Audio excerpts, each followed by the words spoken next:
देश के कई राज्यों में बाढ़ और बादल फटने की घटनाओं से आपदा जैसे हालात खड़े हो गए हैं। हिमाचल प्रदेश के मुख्यमंत्री सुखविंदर सिंह सुक्खू ने कहा कि बादल फटने और ग्लोबल वार्मिंग के कारणों की स्टडी जरूरी है ताकि भविष्य में ऐसी घटनाओं से होने वाली क्षति को कम किया जा सके। सुक्खू ने कहा कि हिमाचल प्रदेश इस समय भीषण आपदा की मार झेल रहा है। उन्होंने केंद्र सरकार से विशेष राहत पैकेज की अपनी मांग दोहराई। मैं केंद्रीय गृह मंत्री जी से भी मिला था, उन्होंने एक टीम बनाने की बात की थी और वो टीम आई भी है जिसमें एनवायरमेंटलिस्ट है, साइंटिस्ट है। बेसिक्स क्या चीज है? 56 के करीब क्लाउड बस्ट हुए हैं। क्लाउड बस्टिंग क्यों हो रही है? नदी नालों में तो बरसात में हमेशा पानी आता है, क्लाउड बस्टिंग से बहुत अधिक पानी आ रहा है। और एक तो ग्लोबल वार्मिंग है, ये निश्चित है, और क्लाइमेट चेंज का असर है। आज हिमाचल सफर कर रहा है, आने वाले समय में और हिल स्टेट सफर करेंगे।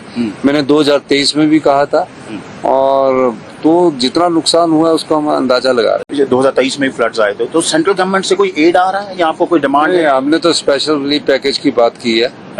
अब मैं जाऊंगा और स्पेशल रिलीफ पैकेज की बात करूंगा, और निश्चित रूप से। तो आपने एरियल सर्वे किया है? कितने हालात? नहीं, एरियल नहीं, अब तो मैं धरातल सर्वे। एरियल सर्वे तो सिर्फ बरमौर का किया।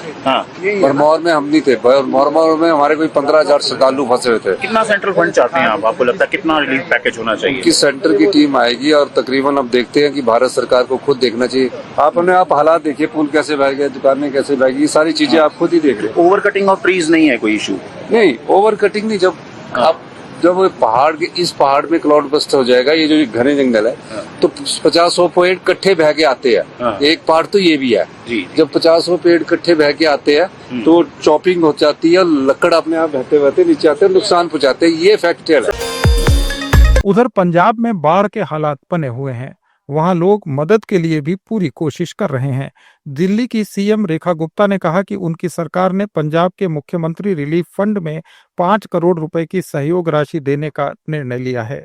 हमारे पड़ोसी राज्य पंजाब में इस समय हालात चल रहे हैं बाढ़ के, और जिस तरह की परिस्थितियों में वहां के निवासी चल रहे हैं, अपनी ओर से बहुत ही संवेदनाएं प्रकट करती हूँ।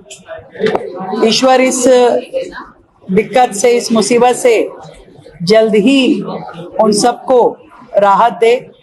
और दिल्ली सरकार की ओर से हम पंजाब सीएम रिलीफ फंड में 5 करोड़ रुपए की सहायता देने की घोषणा करते हैं। हम उन्हें चाहते हैं कि पंजाब जल्दी इन विकट स्थितियों से निकल कर के बाहर आए, वहाँ का हर नागरिक राहत महसूस करे, वहाँ के लोगों को फिर से अपनी दिनचर्या, अपना घर परिवार मिल पाए, और जो परिस्थितियां वहां चल रही है पानी के कारण से, वो सब ठीक हो पाए। वसुदेव कुटुंबकम, हम पूरी धरती एक परिवार के नाते है। पंजाब और दिल्ली पड़ोसी राज्य हैं, और पड़ोस के अपने इस दुख दर्द में दिल्ली उनके साथ में खड़ी है, कंधे से कंधा मिला करके। मैंने स्वयं मुख्यमंत्री जी से बात भी की थी कि किसी भी प्रकार की और भी कोई सहायता उनको हमसे चाहिए, हम उनके लिए तैयार हैं। वरिष्ठ कांग्रेस नेता भूपेश बघेल ने भी कहा कि कांग्रेस पार्टी पंजाब के बाढ़ पीड़ितों के लिए खड़ी है और पूरी मदद कर रही है। इन बाढ़ पीड़ित लोगों के साथ कांग्रेस पार्टी खड़ी हुई है और जुट चुकी है। जी, कितने दिन आप कल आया हूँ और परसों कल तक रहूंगा।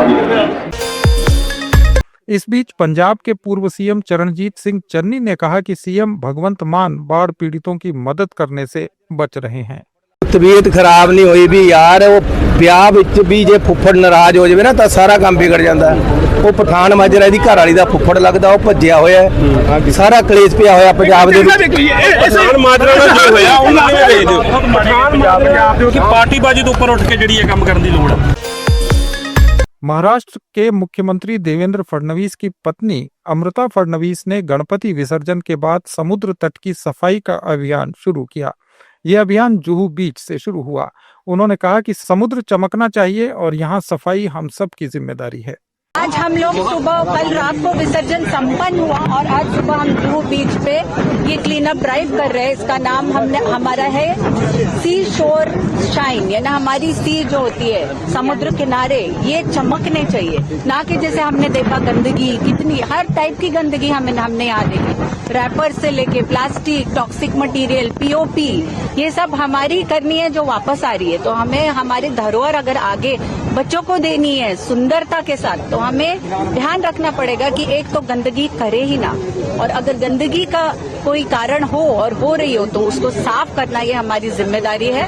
और इसके लिए हमें ज्वाइन किया दिव्यज फाउंडेशन को बीएमसी ने, अमित साटम जी ने मदद की और कई ऐसे एनजीओज हैं जिन्होंने मदद की, इसका हम धन्यवाद करें। पिछली बार की अपेक्षा इस बार काफी साफ सफाई देखने को मिला है लोगों में। उत्तर प्रदेश में आईएएस ऑफिसर अवनीश अवस्थी को लेकर बयानबाजी जोरों पर है। सपा नेता और पूर्व सीएम अखिलेश यादव ने कहा था कि उन पर सीएम हाउस से पानी की टोंटियां चुराने के जो आरोप लगे थे वे खबरें अवनीश अवस्थी ने ही प्लांट करवाई थीं। नहीं भूल सकता हूं, मैंने आपको कई बार कहा और फिर कहता हूं मैं, टोटी चोरी वाला मामला एक अखबार ने स्टिंग ऑपरेशन किया था, याद करिए आप। एक पत्रकार ने पूरी जानकारी हासिल की थी और उसने कहा था कि आईएएस एक अवनीश अवस्थी है, अवनीश अवस्थी आईएएस एक, और एक अधिकारी भाग्य ओएसडी कौशिक, वो डस्टबिन जितना है, हाइट डस्टबिन जितनी है। अगर बड़ा डस्टबिन कहीं शहर में देखा होगा आपने तो उतनी जितनी हाइट है उसकी। ये तो किसने बताया था? एक प्रतिष्ठित अखबार के स्टिंग ऑपरेशन में हमें जानकारी मिली है। तो ये बात हम लोग भूलने वाले नहीं है, ये सरकार भी जान ले और सरकार चलाने वाले जान ले। अखिलेश के इस बयान को जाति का रंग देने की कोशिश हो रही है। राष्ट्रीय परशुराम परिषद के संस्थापक सुनील भराला ने इसे ब्राह्मण समाज पर हमला बताते हुए अवनीश अवस्थी का बचाव किया।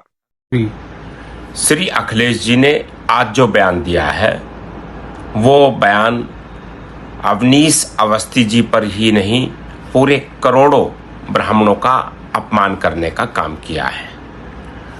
उत्तर प्रदेश के मुख्यमंत्री श्री योगी आदित्यनाथ जी के साथ रहते हुए श्री अवनीश अवस्थी जी ने पूरे प्रदेश की कर्मठ से सेवा की है और देश के लिए अच्छा काम किया है। भारतीय जनता पार्टी को भी मजबूती देने का काम किया है। और अखिलेश जी ने ये कह करके कि अवनीश अवस्थी पर हमला ही नहीं है, पूरे ब्राह्मण समाज पर हमला है, पूरा देश का ब्राह्मण उनके साथ खड़ा है। और जिस प्रकार से वो भारतीय जनता पार्टी की लोकप्रियता से, उत्तर प्रदेश के मुख्यमंत्री श्री योगी आदित्यनाथ जी की लोकप्रियता से घबरा करके वो उनका जो बयान है वो बहुत हास्यास्पद है। किसी भी कीमत में पूरे देश का ब्राह्मण समाज इस बयान को सहन नहीं करेगा और अखिलेश जी को मुंह तोड़ जवाब देने का काम करेगा। दूसरी ओर उत्तराखंड के निर्दलीय विधायक उमेश कुमार ने अखिलेश यादव पर आरोपों को दुखद बताया। उन्होंने कहा कि राजनीति में मर्यादा बहुत जरूरी है। पूर्व मुख्यमंत्री श्री अखिलेश यादव जी ने एक प्रेस कॉन्फ्रेंस की, उन्होंने टोटी चोर कहने पर अपने मन की पीड़ा को व्यक्त किया। मैं एक बात कहना चाहता हूं कि राजनीति में कुछ मर्यादाएं, कुछ सीमाएं जरूर होनी चाहिए। वेनेजुएला के राष्ट्रपति मादुरो ने उनके देश को तस्करी से जोड़ने के अमेरिका के आरोपों को झूठा बताया। मादुरो ने कहा कि अमेरिका के लोगों को इन पर विश्वास नहीं करना चाहिए। दक्षिण अमेरिका, लैटिन अमेरिका और कैरेबियन देश शांति चाहते हैं। Venezuela es un país no relevante en materia de narcotráfico y en todas las materias que tenga que ver. Así que esta mentira es tan burda y tan falaz como que Irak tenía armas de destrucción masiva. Es mentira y se lo digo a la opinión pública estadounidense. Podremos tener diferencias en formas de pensar en lo filosófico, en lo político, en lo económico, pero por favor no se dejen meter una mentira más para una guerra más fratricida ahora en Sudamérica y en el Caribe. Sudamérica, Latinoamérica y el Caribe quiere paz, y ya lo acaba de decir la comunidad de estados latinoamericanos y caribeños. Rajasthan के मुख्यमंत्री भजनलाल शर्मा ने गायों के प्रति अपना प्रेम जाहिर किया। उन्होंने कहा कि गाय के दर्शन से ही मन शांत हो जाता है। मैं जब भी गांव में रहता था तो गाय रहती थी। मैं आया लेकिन मेरे लिए रहने के लिए जगह कम थी, लेकिन जब मैं भरतपुर आया तो मैंने पहले मेरी गाय का रहने के लिए पहले मैंने उसका स्थान बनाया, उसके बाद में आया। हमेशा मैंने गाय रखी है, और अब भी मैं जिस दिन मैं मुख्यमंत्री बना और मेरे मुख्यमंत्री आवास में पहले मेरी गाय पहुंच गई, उसके बाद मेरा गृह प्रवेश हुआ। गाय के दर्शन मात्र से ही मन में प्रसन्नता हो जाती है। देहरादून में नागरिक सुरक्षा के लिए 13 जगहों पर सायरन लगाए गए हैं। उत्तराखंड के मुख्यमंत्री पुष्कर सिंह धामी ने कहा कि इससे किसी भी आपदा के समय लोगों को एक साथ अलर्ट करना आसान होगा। आज देहरादून शहर में जो 13 सायरन एक साथ जो है लगाए गए हैं, 13 बजेंगे, और ये ऐसी आपात स्थिति, कोई भी इमरजेंसी की स्थिति होगी तो निश्चित रूप से उससे जो है सभी लोगों को एक साथ अलर्ट कर पाएंगे, और कोई भी बड़ी आपात स्थिति, कोई बड़ी घटना होने से पहले लोगों को सुरक्षित कर पाएंगे, लोगों के जीवन को और सुरक्षित बनाने में, उनको और ज़्यादा अलर्ट करने में इसका बहुत बड़ा योगदान होगा। ये सभी देहरादून वासियों और हमारी देहरादून पुलिस विभाग सबको मैं बधाई देता हूँ कि एक शानदार काम यहाँ पर आज प्रारंभ हुआ। सर, आपदा पीड़ित लोगों के लिए मदद भी की है उत्तराखंड पुलिस के? इस समय सभी लोग आपदा पीड़ितों के लिए आगे आ रहे हैं, क्योंकि पूरे राज्य के अंदर आपदा आई हुई है और राज्य का प्रत्येक जनपद, प्रत्येक स्थान आज आपदा से प्रभावित है। ऐसे में पुलिस विभाग ने, पुलिस के हमारे रिटायर्ड अधिकारियों ने, DCS एसोसिएशन के लोगों ने अभी यहाँ पर आपदा पीड़ितों के लिए राहत कोष में अपनी तरफ से योगदान किया है। उन सभी का धन्यवाद। उत्तर प्रदेश के सीएम योगी आदित्यनाथ ने कहा है कि सड़क सुरक्षा उनकी सरकार की जिम्मेदारी है, लेकिन लोगों को भी इसके लिए मानसिक रूप से तैयार करना होगा। सड़क सुरक्षा हमारे सामने एक चैलेंज बना हुआ है, सड़क सुरक्षा, और बार बार हम इस बात को कहते हैं कि सड़क सुरक्षा, सड़क पर चलने वाले एक एक व्यक्ति की सुरक्षा हमारी जिम्मेदारी बनती है। इसके प्रति जागरूकता पैदा करना, आम जन को जागरूक करना, आम जन को इसके प्रति सतर्क बनाना, उसके लिए उन्हें मानसिक रूप से तैयार करना। कोरोना कालखंड में, वैश्विक महामारी के दौरान 3 वर्ष में हम लोगों ने जितने लोगों को नहीं खोया, उससे ज्यादा लोग हम हर वर्ष सड़क दुर्घटनाओं में खोते हैं। यूक्रेन के राष्ट्रपति जेलेंस्की ने मॉस्को से पुतिन के बुलावे को ठुकरा दिया है। एक इंटरव्यू में जेलेंस्की ने कहा कि पुतिन उनके साथ गेम खेल रहे हैं। He said he will meet if you come to Moscow. He can come to Kiev. You know, if a person doesn't want to meet during the war, of course he can propose something which can't be acceptable by me or by other. But it's understandable. I can't go to Moscow when my country is under missiles, under attacks each day. I can't go to this capital of these terrorists. It's understandable, and he understands it. In the same proposition, as I said, that he has to come to Kiev. Yeah, so it's understandable that he is doing it to postpone the meeting. I always said we can't trust Putin. He plays games, and he's playing games with the United States.